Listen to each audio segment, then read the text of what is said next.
Pessoal, bom dia a todas e todos. Obrigada por estarem aqui nesse horário cedo.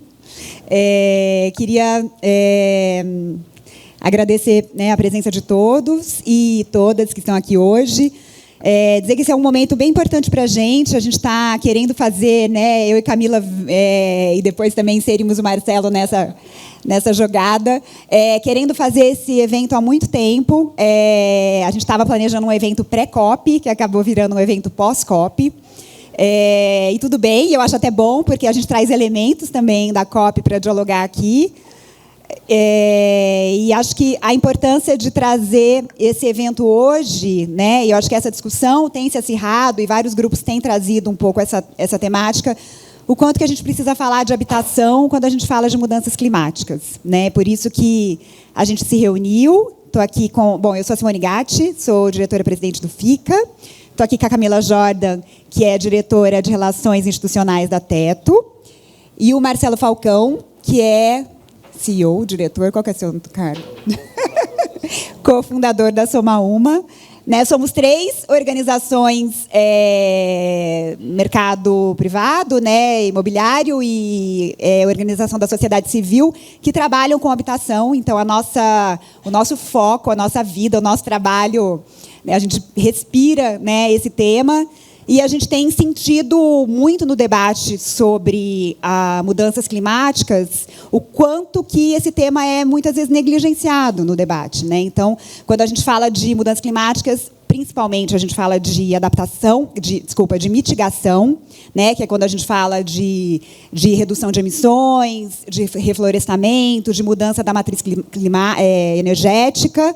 E quando a gente fala de adaptação, que é quando a gente fala do que está acontecendo nas cidades, como as cidades têm que se adaptar para enfrentar as mudanças climáticas, basicamente a gente fala de soluções baseadas na natureza. O que mais, Camila?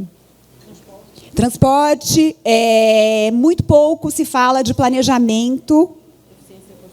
Eficiência construtiva, que é um tema importante, a gente vai falar um pouco disso aqui hoje, mas muito pouco se fala sobre planejamento, sobre planejamento habitacional, e o quanto que é fundamental que a gente consiga planejar cidades, não só planejar, mas reverter o processo de vulnerabilidade onde as pessoas estão, porque são essas pessoas que moram em áreas vulneráveis, ou que estão ocupando áreas de risco, ou que não têm casa, que são as primeiras pessoas impactadas com as mudanças climáticas. Seja por estarem localizadas numa área de risco, seja por não terem casa, seja por não terem resiliência para suportar os eventos climáticos, como o caso das ondas de calor, onde as pessoas que estão nas ruas, as pessoas com menos assistência de saúde, são as mais vulneráveis às mudanças do clima. E para isso que a gente está aqui hoje. Não sei se vocês viram a programação, acho que a ideia foi dividir esse debate em 4 mesas, tratando dos temas com os quais a gente trabalha, as nossas organizações trabalham. A gente vai falar na primeira mesa, às 9h30, sobre retrofit e melhorias habitacionais. Na mesa das 11 horas... Não, peraí, estou confundindo. Na segunda mesa das 11... Na segunda mesa das 11, que é melhorias habitacionais, é um tema, só voltando, é um tema que cabe diretamente ao trabalho da Soma Uma e também ao trabalho do FICA, porque a gente faz, na verdade, nossas habitações todas estão em casas reformadas, só que a gente não usa o tema do retrofit. O retrofit ele ganhou a caixa só dos grandes prédios, dos programas maiores, mas são retrofits também. Na segunda mesa, a gente vai falar de moradia para a população em situação de rua, que é o Housing First, que é um programa também que o FICA tem trabalhado há 3 anos e é um grande desafio para as grandes cidades. E, à tarde, a gente vai ter os temas, a mesa das 2h30, que a gente vai falar de moradia emergencial, que é o tema que traz o trabalho da Teto de forma... intensa e completa, em trazer esses atores para fazer esse diálogo. E, na última mesa, a gente vai falar de locação social, que também é um tema à margem do planejamento, embora tanta discussão a gente tenha feito sobre isso nos últimos tempos. Eu acho que é importante também trazer um pouco aqui o quanto que esse tema da adaptação tem ganhado, acho que ganhou um pouco de força com essa COP, Essa COP, não sei se vocês acompanharam as notícias, né? São muitas, né? Claro que a gente teve, acho que, vários descontentamentos em relação aos resultados, sobretudo quando a gente fala de mitigação, né? A dificuldade, os textos, né, do Brasil e da Colômbia que não foram acatados em relação a desmatamento zero e ao uso dos combustíveis fósseis pelos países mais ricos. Acho que essa é a grande decepção da COP, que se fala em termos de adaptação, de mitigação climática. Mas acho que a gente teve ganhos em relação à pauta da adaptação. A gente teve os indicadores aprovados, que eram para ser 100 indicadores, foram aprovados 59, onde um deles trata de infraestrutura e trata das cidades, e onde está o tema da habitação. Ainda parece sempre a habitação está lá, né, num bullet lá embaixo, dentro de um contexto geral, mas eu acho que traz esse compromisso das cidades, né, de olhar para isso, de medir o que pode ser feito em relação às melhorias habitacionais, em relação à moradia emergencial, a relação ao planejamento urbano, né, e as políticas habitacionais dentro desse contexto. A gente sabe que ainda esses indicadores eles não são obrigatórios, eles são referências para que a gente consiga medir, que as cidades trabalhem com esses temas, mas não também de forma obrigatória. Eles têm 2 anos para serem detalhados, né, para aí poder serem medidos de forma mais eficaz, mas acho que já é um avanço. Camila vai depois também falar da Carta da Moradia, né, e relacionada às mudanças climáticas, que foi apresentada na COP. Acho que num movimento também muito importante de organizações internacionais que estão se mobilizando para isso. Então, é isso. Vou passar a palavra para o Marcelo, depois para a Camila. Obrigada, gente. Eu sou Marcelo Falcão, eu sou um dos fundadores aqui da Soma Uma. Nasci e cresci aqui no centro de São Paulo.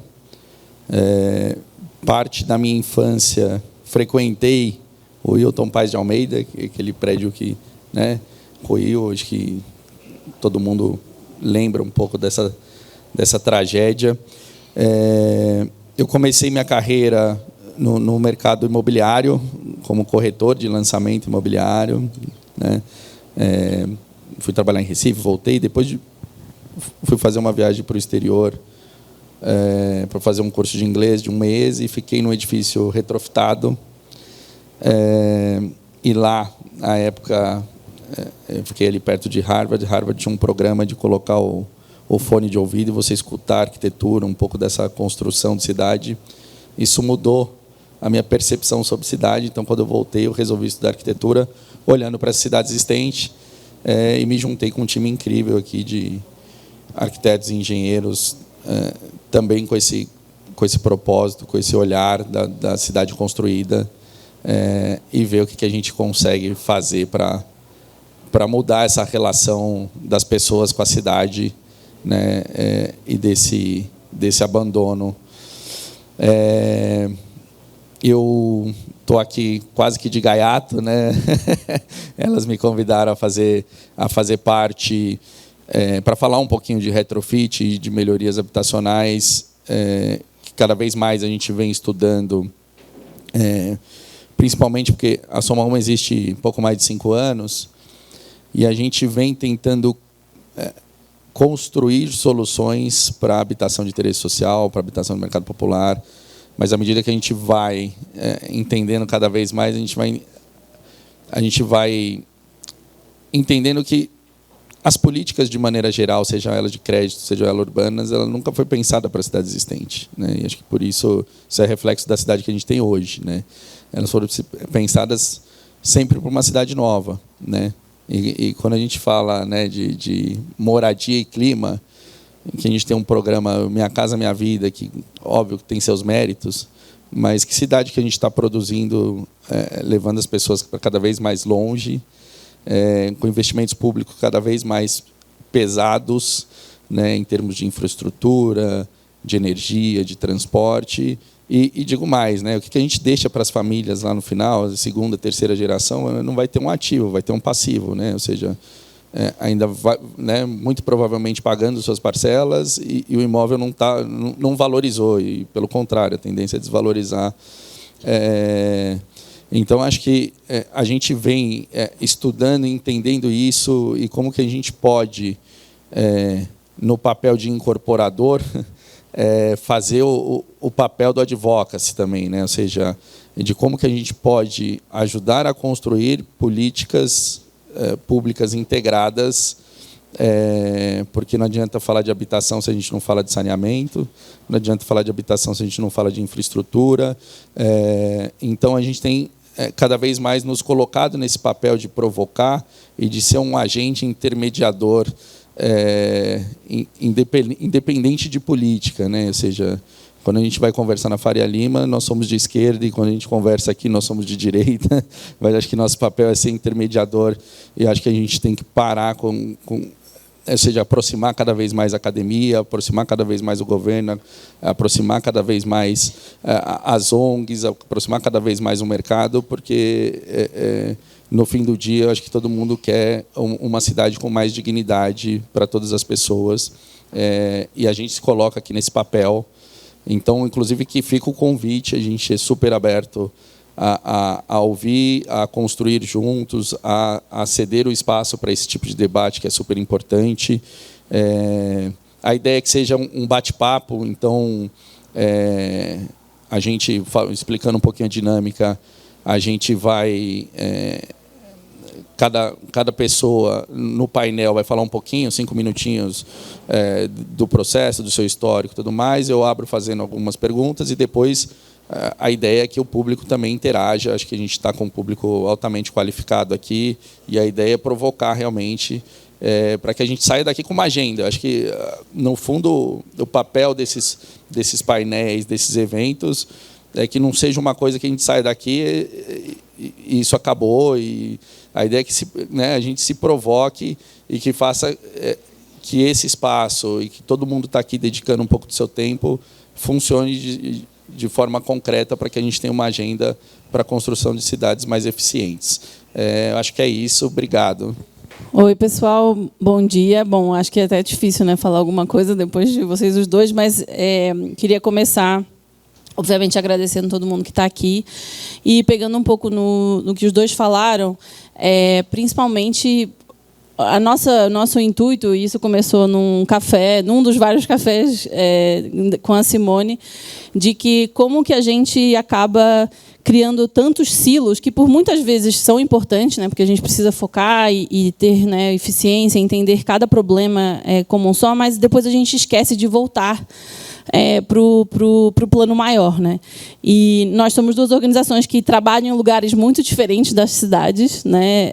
O Fica focado no centro, a gente mais focado na periferia, mas a gente trabalha principalmente pelas pessoas e com as pessoas mais vulnerabilizadas. E isso é o que nos junta, além da causa da moradia, né? Então a gente pensou, a gente, inclusive, quase nunca se cruza em eventos, porque a gente vai em tipos de eventos diferentes, porque uns eventos só falam de um tipo de atuação com moradia, outros só falam de outro.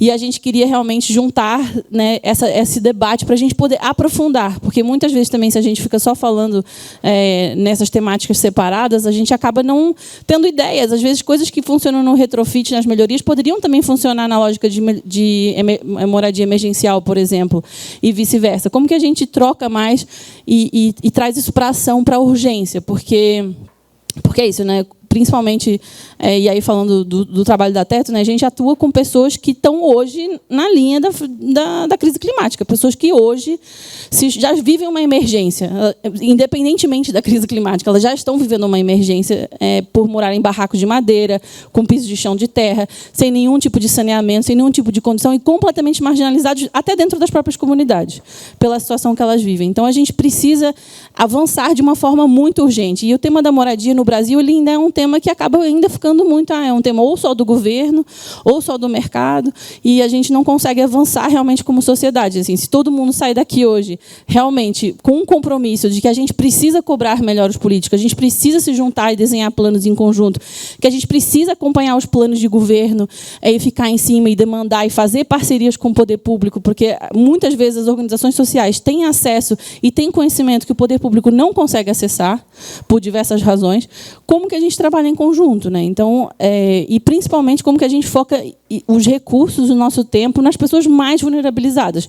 Porque eu tenho essa lógica, assim, quando a gente pensa numa política pública, é como se fosse uma peneira, né? Uma peneira. E aí vai depender como essa política pública é desenhada, essa peneira pode ser com buracos maiores ou buracos menores.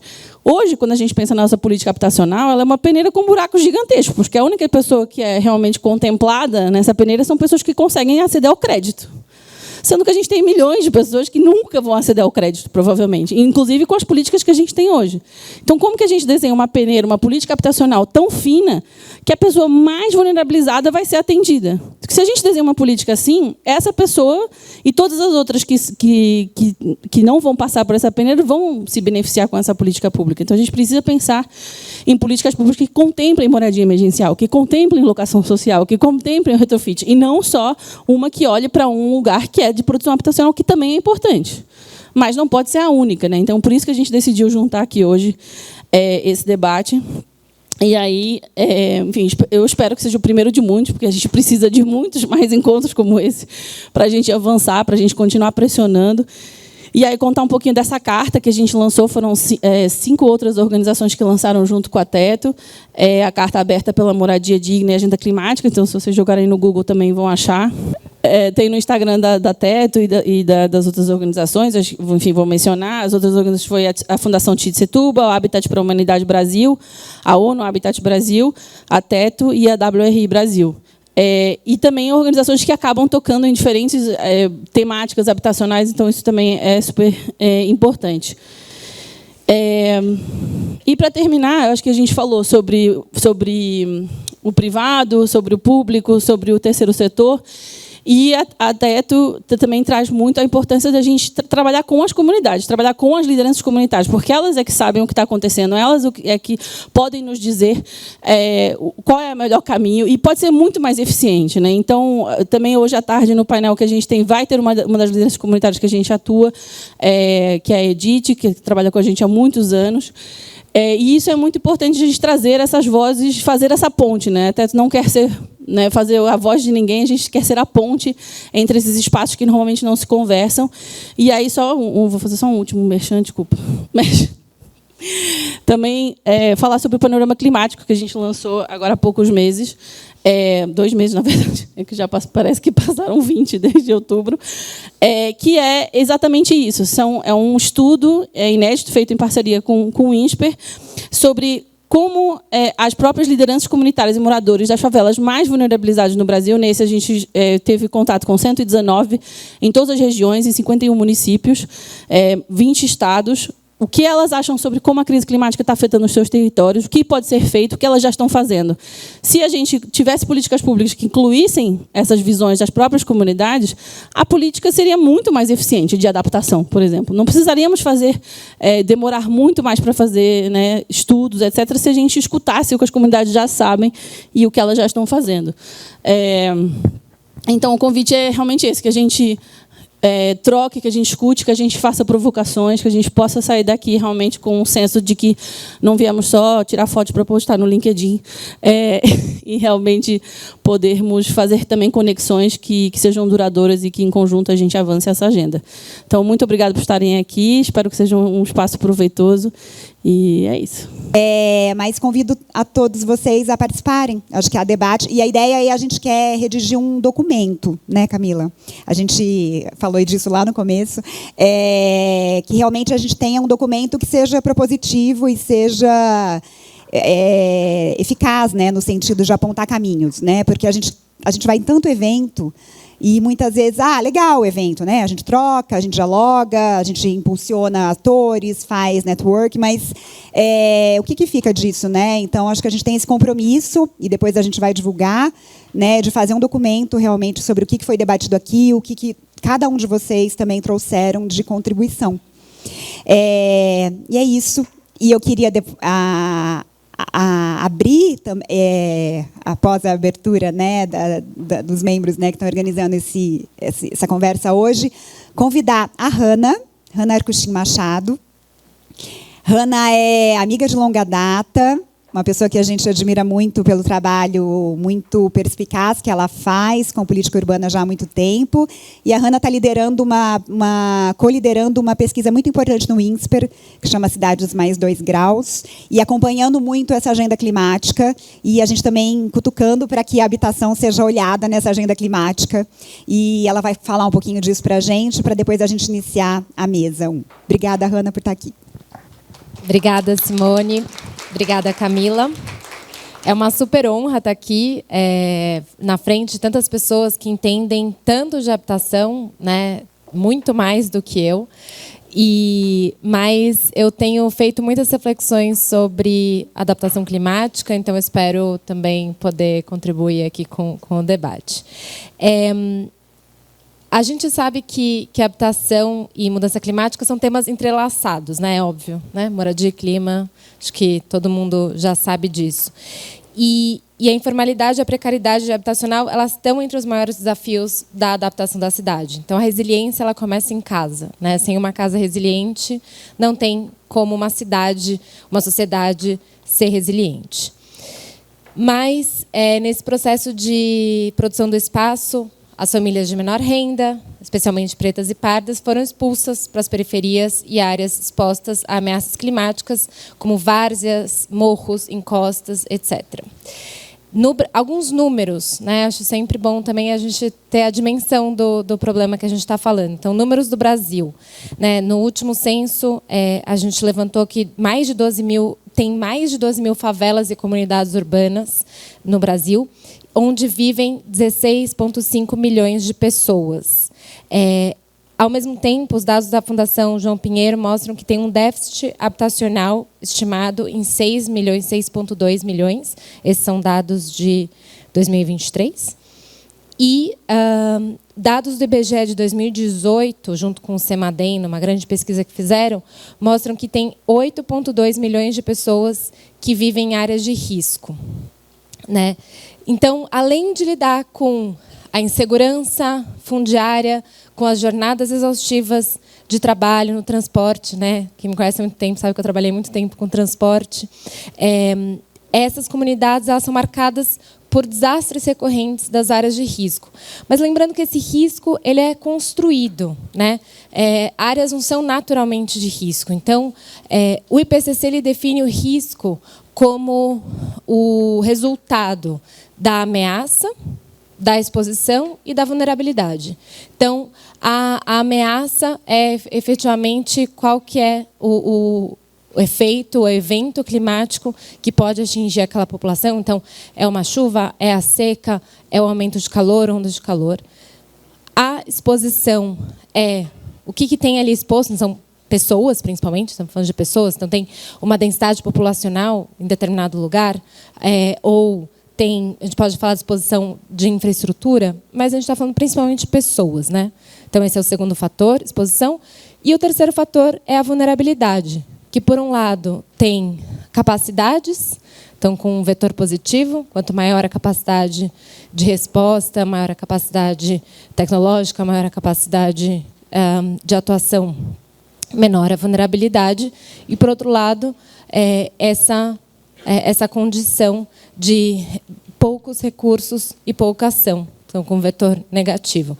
Então, de novo, ameaça, exposição e vulnerabilidade que compõem o risco. Então, nada mais óbvio do que a gente já sabe que se faz uma onda de calor, uma temperatura que a gente não sabe, a gente sabe que não é igual, mas suponhamos que seja igual em toda a cidade de São Paulo, aonde onde a vulnerabilidade é mais alta, o risco é maior, as pessoas estão mais expostas. Então, e no meio dessa produção do espaço e da reprodução, né, das desigualdades, os planos urbanos de adaptação eles podem, intencionalmente ou não, aumentar essas desigualdades, através de remoções que rompem, né, os laços sociais, redes de apoio, através da priorização de áreas mais ricas, ou de um tema muito complexo, que a gente não imagino que vá passar por ele ao longo do dia, da gentrificação verde, né? Então, começando a terminar, sem uma política habitacional forte e justa, o risco é que o discurso de sustentabilidade sirva para que esses ciclos de exclusão e deslocamento se perpetuem. E a gente tem no nosso Estatuto da Cidade, né, estabelecida a função social da propriedade, mas daí replico aqui as palavras também de uma outra amiga, né, Simone, da Ana Cláudia Rosbach, da gente ampliar essa visão da função social da propriedade para a função social e ecológica, ou social e ambiental da propriedade, entendendo também esse caráter que aproxima o ser humano da natureza e que entende esse espaço como algo uno que tem que ir sistêmico, né? Então, a gente precisa ir além de soluções técnicas e considerar o cuidado, o pertencimento e a força das comunidades locais. Esse trabalho que a Camila citou do panorama climático sobre as percepções e visões, ele é muito incrível porque as soluções elas estão lá, né? Elas já são enxergadas pela comunidade. Então, esse processo de escuta, escutativa, que se transforme numa governança participativa, é chave para a gente superar os desafios que estão impostos. Então, é isso. Acho que sem reduzir desigualdade, a adaptação é insuficiente. Então, a gente tem que pensar numa adaptação transformativa, que enderece o tema da desigualdade, e não apenas incremental, em que a gente vai fazendo um ajuste aqui, um ajuste ali. Então, eu acho, e essa transformação, ela começa pela transferência de renda, transferência de recurso e acesso à habitação, essa dignidade. Então, são essas reflexões iniciais para começar o debate, que eu estou muito animada para o dia de hoje. Obrigada.